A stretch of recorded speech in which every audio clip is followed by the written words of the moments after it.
Hey, good morning. We are back with adapted physical education teacher Haley Whyte. She's got some great tips today on how she runs her classes. And let's just jump right into it. Haley, And do you find yourself, um, speaking with general PE teachers, working on IEPs with them, and then is it sometimes a goal for your students to uh, get filtered into the general physical education classes? Yes. So I talk to them on a daily basis. I work with the high school very closely with the PE department there because we do have a thing called Unified PE. So it is a class and it's all about inclusion. Due to the pandemic, though, it's been a little bit more trickier trying to get that peer buddy system going and making those connections since everyone's been online. Yeah. So that's been really neat to see that grow in our district and having a more inclusive PE class where students of all skills and abilities can participate. Um, and then yeah, at the middle school, I'm constantly talking to them as well. And then same with elementary. I mean, we're constantly talking because there's always something that's coming up of, hey, how do I do this, or hey, do you have any ideas of this, or hey, is there a way to make this better? And so it's been awesome being able to have that open communication with them and really getting to know your coworkers, even though you guys are the same.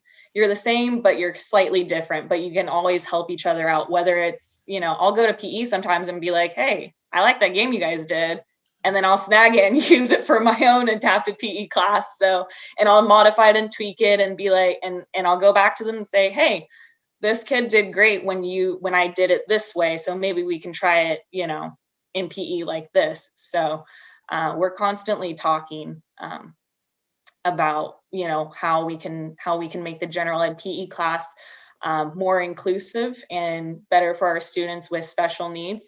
And then in terms of getting them out into general ed PE, that is actually one of our goals, is to help our students get into their least restrictive environment. For anyone that's listening, LRE might sound familiar. Their least restrictive environment is where they can participate the best at their ability, using, trying not to use as many accommodations or modifications as needed, but in order for them to basically safely and successfully participate in their PE setting. So there are different placements for PE, in terms of, hey, are they in general ed PE, or do they need accommodations, or do they need modifications, or do they need a specially designed? So there is a continuum of PE basically. So my memory of adapted PE when I did my student teaching was that I know we had a group of kids that had an adapted PE teacher that came and met with them. But as the student teacher and my master teacher, we never actually talked with that person. And yet we were supposed to take these kids out multiple times a week, on top of the PE that they were getting from the adapted PE teacher. So I love hearing that there's so much communication, and I hope that's a sign of growth in this, and that's more the norm than what I experienced, because I don't know if you've seen it, but I was ready to try and challenge these kids and see what they could do. And my master teacher was kind of just sometimes having them walk around the blacktop and not really do anything. And, some of those kids had one had severe traumatic brain injury. And, there wasn't a lot going on for him, but you could see when I got to take the reins and I challenged him a little bit to do something a little more than what she had him doing, you could see a difference in the way he responded to that and kind of the smile he got on his face. So I think that's really special that you guys are communicating like that. Have you had any experiences like that where you've had to kind of push the PE teacher to say, you know what, you can probably push that kid a little bit harder, or do you find that you sometimes have to tell them to kind of rein it in a little bit? I've had both experiences. There's been times where I'm like, hey, you're asking a little too much from this student, but that's happened less. It's more of the, hey, like, no, don't let them, just because they're having a behavior, don't let them get away with, not participating. You still have a set expectation for them. And so that's always been my thing is, hey, treat them like they were just like anybody else. They know how to follow rules. They know, like, it may look a little different for them, but they can still do it. So just like I said before, with my medically fragile students, it may not look exactly like they're throwing, but it's still that same concept. Just like if they go out to general ed PE, you get a student with autism and they start having behaviors or whatnot. Okay, let's handle with the behaviors, and then we can get them and we can redirect them with using less verbiage during instructions, doing more modeling, providing more of that praise, whatever they need in order to be successful in PE. It's totally doable. And I personally like to push my students a little harder than what they're showing, because there's days where I see them and I'm like, where did this come from?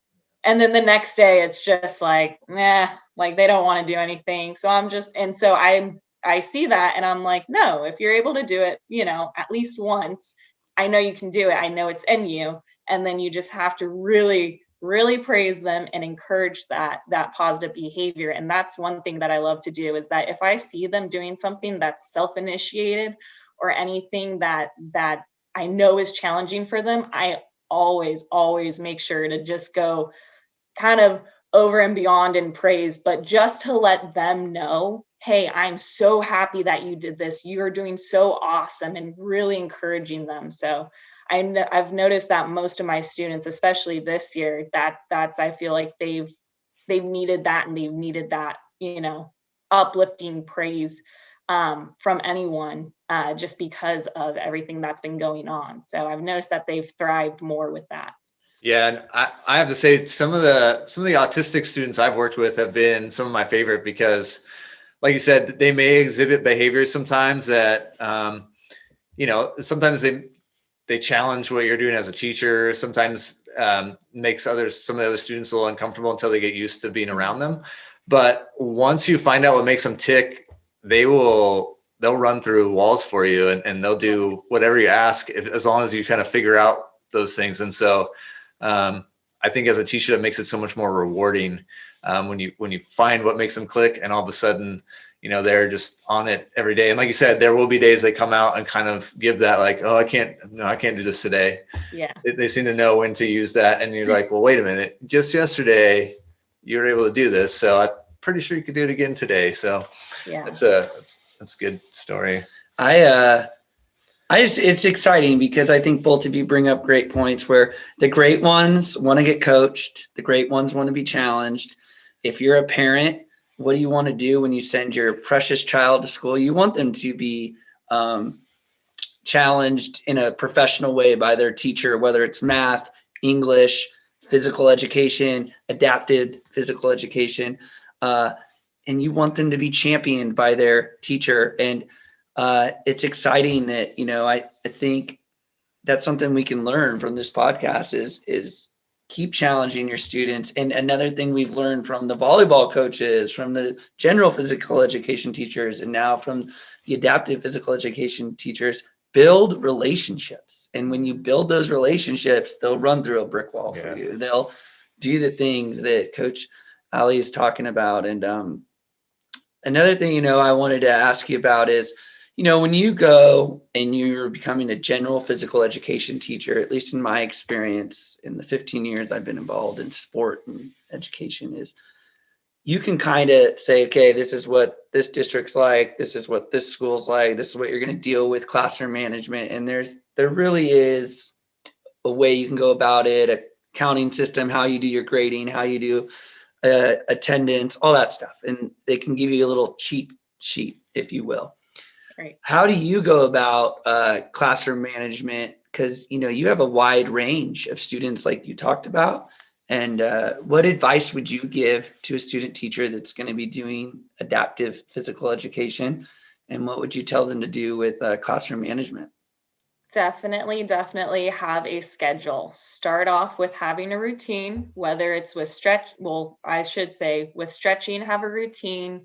with everything that you do. So normally what I like to do is I'll have a stretching routine, we'll work on goal work, we'll do our activity, and then they'll get some sort of reward at the end. Baby Shark's been the number one hit with all my sites. So we'll watch that little short. I make sure to leave like 2 minutes after, after we've done everything to have them watch that, and they're happy as can be. So I would say start off, definitely have a routine, especially a lot of our students are schedule based and very routine based, and they like having that consistency. If there's something that I know that's happening ahead of time, such as like a fire drill, or they're going to be seeing me at a different time, or if I'm going to be out sick, or if there's anything where I know that I'm not going to be there, there's going to be a sub, something's changed, there's a different aid, anything that I can control that I know is going to change the next time or that class, I always front load them and say, hey guys, we're going to be doing something new. Or, hey, this person is new, but they're going to be helping us with X, Y, and Z. Or I say, this is a new activity that we're doing. So I always front load them just so they have that awareness, and that, if you do see behaviors that are exhibited, you might want to think back of, hey, it's probably because they're out of their routine. So I like to make sure that I do front load them so I don't necessarily see any behaviors that, might be out of place for the student. So that's one. A lot of times, depending on the students, I'll use less verbiage. So less instructions, more modeling, just because a whole lot of verbal just kind of goes way over, and it's easier for them to see a demonstration than me just talking about it. So I like to use a lot of first thens of like, first we have to do this, then we can have a break. Or first we're going to play, and then we're going to work on goal work, or whatever it may be. Even with just the routine itself. First we're going to stretch, then we're going to do goal work. So things of that That's sort. really cool, Coach. And for you viewers out there that are going to be becoming teachers, that what I would say apply to any type of teacher. Like, she's great vocabulary with front loading. I think that could work in any subject, coaching, anything. I think also you talked about organization and routines. I think that's huge. And I think your students and your coworkers, they're lucky to have you, because you seem like you kind of a good big thank you again to Miss Haley Whyte there for talking to us. We have more tomorrow, but I really love today how she talked about routines and how important they are, and especially with kids who are in adapted PE, who have an IEP, you need to know what their needs are, and they do often need to be front loaded. They need to know about changes, and they need to have some structure. So she brought up some great points there, and then like Kevin said, really any teaching that helps. Any kids are going to be more prepared if they're front loaded and if they're used to a schedule and a routine.